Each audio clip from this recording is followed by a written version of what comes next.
Good afternoon sister. నా name Gen Z Mary. మాది ఇక్కడ రాజరాజేశ్వరిపేట ప్యారిస్. ఫ్లోడ్స్ వచ్చినప్పుడు ఫస్ట్ ఆఫ్ ఆల్ మేము విజయవాడ ఇక్కడ లేము సిస్టర్, హైదరాబాద్కి వెళ్ళాం. మేము సండే వెళ్ళాం హైదరాబాద్కి. అప్పటికి కొంచెం వర్షాలు ఉన్నాయి, తగ్గిపోతాయి అనుకున్నాము. కానీ మేము హైదరాబాద్కి వెళ్ళిపోయిన తర్వాత ఏంటంటే ఇంట్లో అన్నయ్య ఒక్కడే ఉన్నాడు. అన్నయ్యకి ఫుల్ ఫీవర్ ఉంది. అప్పుడు అన్నయ్య ఒక్కడే ఉంటే ఇంకా సడన్ గా ఇంట్లోకి వాటర్ వచ్చేస్తున్నాయి అన్నారు. అన్నయ్య కూడా అప్పుడు ఇంట్లో లేదో వర్క్ మన మీద బయటకు వెళ్ళారు. ఇంక ఇంట్లోకి అన్నయ్య ఏమో బయటకు వెళ్ళాడు. అక్కడ చూస్తే ఏమో వాటర్ వచ్చేసి అక్కడ నుంచి వచ్చే పరిస్థితి ఏమో అక్కడ ఏమీ లేదు. ఇంకా తర్వాత ఇంకా అలానే వాటర్ లో అలానే వచ్చారు. ఇంటికి వచ్చిన తర్వాత చూస్తే అప్పటికి ఇంట్లో ఉన్న సామాన్లు అన్ని మునిగిపోయినాయి. ఇంకా తర్వాత టీవీ ఒక్కటి పైన ఇంటి ఓనర్ అక్క వాళ్ళ ఇంట్లో తీసుకెళ్ళాను సిస్టర్. ఇంకా తర్వాత మాకు కాల్ చేశాడు అన్నయ్య. ఇంకా తర్వాత డేనే మేము వచ్చేసాం ఇంకా ట్రైన్ చూసుకొని. ఇంకొచ్చేస్తే అమ్మవారి ఇక్కడ బ్లడ్ జరిగినప్పుడు మీరు అక్కడే ఉన్నారు? అక్కడే ఉన్నాను సిస్టర్. ఇంట్లో అన్నయ్య ఉన్నాడు.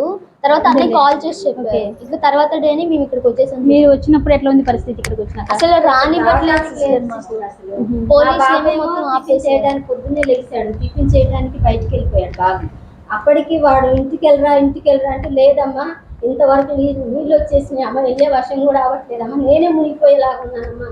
సరేనే నువ్వు ఎక్కడ ఉన్నా సరే సేఫ్గా ఉంటా, సామాన్లు పోతే పోయినాయిలే, మనం సేఫ్గా ఉంటే చాలురా, ఇంకా నువ్వు అక్కడే ఉండాలి. లేదమ్మా నేను అక్క ఒక్కతే ఉంటుంది పైన, అమ్మాయి ఓనర్ అమ్మాయి ఒక్కతే ఉంటుంది, అక్క ఒక్కతే ఉంటుందిరా. బాబు వాళ్ళ నాన్న కూడా డ్యూటీకి వెళ్ళాడు, అక్క ఒక్కతే ఉంటుంది. బాబుతో పాటు ఇంకో ఫ్రెండ్ కూడా వచ్చాడు, అంటే మేము ఊర్లో లేమని. ఆ ఫ్రెండ్ని కూడా తీసుకొని వస్తే ఆ ఫ్రెండ్ ఈ అబ్బాయి కలిసి 2 చేతులు పట్టుకొని అలాగా వచ్చి ఆ టీవీ తీసుకెళ్తుంటే కూడా కొంచెం వాటర్లో కొంచెం ఇదైందంట. అప్పటికి అమ్మ నాకు మునిగిపోయి అమ్మ మంచాలు పైకి పెట్టరా, అమ్మ ఇవి పైన పెట్టరానంటే అమ్మ పెట్టుకునే వర్షం కూడా లేదమ్మా, పాములు కూడా వచ్చేస్తున్నాయి ఇంట్లోకి, ఆ పాములలో కూడా మాకు పెట్టే వర్షం లేదమ్మా అంటే ఇంకా మొత్తం తడిసిపోయింది మేడం. అది బీరువా 3 బీరువాలు మొత్తం బట్టలు మంచి చీరలు, కొత్త చీరలు ఎక్కడికైనా బయటకు వెళ్ళడానికి కట్టుకుని మొత్తం తడిసిపోయినాయి. బెడ్షీట్లు కానీ కింద పెట్టిన ప్రతి ఒక్క వస్తువు తడిసిపోయింది. అయితే మీరు హైదరాబాద్ వచ్చేటప్పుడు ఇంకా అక్కడ ఉండిపోయారు? శనివారం నాడు వెళ్ళాం మేడం. మరి అక్కడి నుంచి అటు డైరెక్ట్ వెళ్ళిపోయారు. మరి మీరు ఇటు రావడానికి కుదరదు కదా? ఇక్కడికి రాలేదు మేడం, మేము అక్కడికి వెళ్ళాము. చుట్టాలు మా ఆడపడుచు దగ్గరికి సోమవారం రోజున వచ్చేసాము. సోమవారం రోజున మా ఆడపడుచు దగ్గర ఉన్నాము. అప్పటికి మాకు ఇది అవ్వలేదు.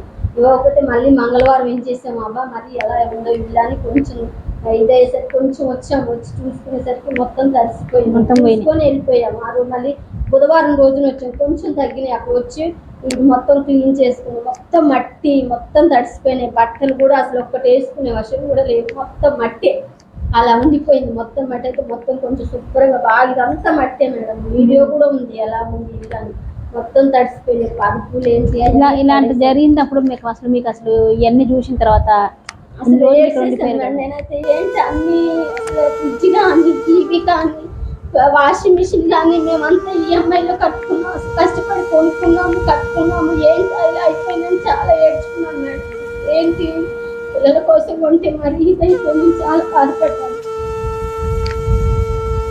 పిల్లలు కొంచెం కొద్దిగా పెద్దోళ్ళు అయిపోయారు కదా మేడం. మా పిల్లలు మంచి చదువుకుంటున్నారు, బాగా ఉండాలని ఎవరైనా కోరుకుంటారు. ఇది ఉండాలి, మా ఇంట్లో అది ఉండాలనుకుంటారు కదా. ఎలాగో కష్టపడి మా ఆయన నేను ఎలాగో చిన్న కొనుక్కున్నాను, ఈఎంఐ కట్టుకుంటూ అలా కొనుక్కున్నాను. అలాగ పోయినాయి. అన్ని పోయేసరికి అసలు మనసు చాలా కష్టంగా అనిపించింది. కానీ కష్టంగా అనిపించినా కానీ దేవుడు చేసిన గొప్ప కార్యం ఏంటంటే మనుషులు మేమందరూ క్షేమంగా ఉన్నాము. మేము మా కుటుంబ సభ్యులు 5 మేము 5 క్షేమంగా ఉన్నాం. అదొకటి చాలా అనుకున్నాను. ముందు మా అబ్బాయి సేఫ్ గా ఉన్నాడు, అది చాలా అనుకున్నాను. దేవుడు కాపాడినందుకు, ఆయన కాపాడినందుకు చాలా నేను నా పిల్లలు బాగున్నాను. ఏంటంటే చాలా బాధగా ఉంది. కాకపోతే ఇంకొక విధంగా చూస్తే ఫ్యామిలీ మొత్తం సేఫ్గా ఉన్నారు. మళ్ళీ మనం పని చేసుకొని ఫస్ట్ నుంచి మళ్ళీ బతకొచ్చు అన్నమాట. కానీ మనుషులే పోతే, ఇప్పుడు సంపద ఉన్నా కానీ మన ఫ్యామిలీలో ఎవరన్నా పోతే ఆ బాధ ఇంకా విపరీతంగా ఉంటుంది కదా. ఇంకా దాంట్లో నుంచి బయటకు వచ్చారా? ఇంకా ఆ షాక్లో నుంచి బయటకు వచ్చారా? నామమున ప్రభువా ఈ సాయంకాల సమయంలో ఈ కుటుంబానికి చేర్చి వీరి యొక్క బాధలను ఆలకించి ప్రభువా వీరికి ఓటు చెప్పడానికి మాకు కావలసినటువంటి మంచి అనుగ్రహాన్ని దయచేసినందుకు మీకు వందనములు సమర్పించుకుంటున్నాము. ప్రభువా అన్నీ కోల్పోయినందుకు ప్రభువా ఈ బిడ్డలు ఎంతగానో బాధపడుతున్నారు, ఎంతగానో దుఃఖిస్తున్నారు. ప్రభువా వీరి మనసులో మీ యొక్క శాంతిని నెలకొల్పి మళ్ళీ వీరు పోగొట్టుకున్నవి ప్రతి ఒక్కటి కూడా మళ్ళీ వారు తిరిగి సంపాదించుకోవడానికి కావలసినటువంటి శక్తిని, బలాన్ని, అనుగ్రహాన్ని, గుండె ధైర్యాన్ని వీరికి దయచేయమని, వీరిని ఎల్లప్పుడూ కూడా దీవించి ఆశీర్వదించమని, వీరి యొక్క బిడ్డల చదువుల తోడు నీడగా ఉండమని మేము అతి వినయంగా వేడుకొనుచున్నాము తండ్రి. ఆమేన్. పిత, పుత్ర, పవిత్రాత్మ నామమున. ఆమేన్.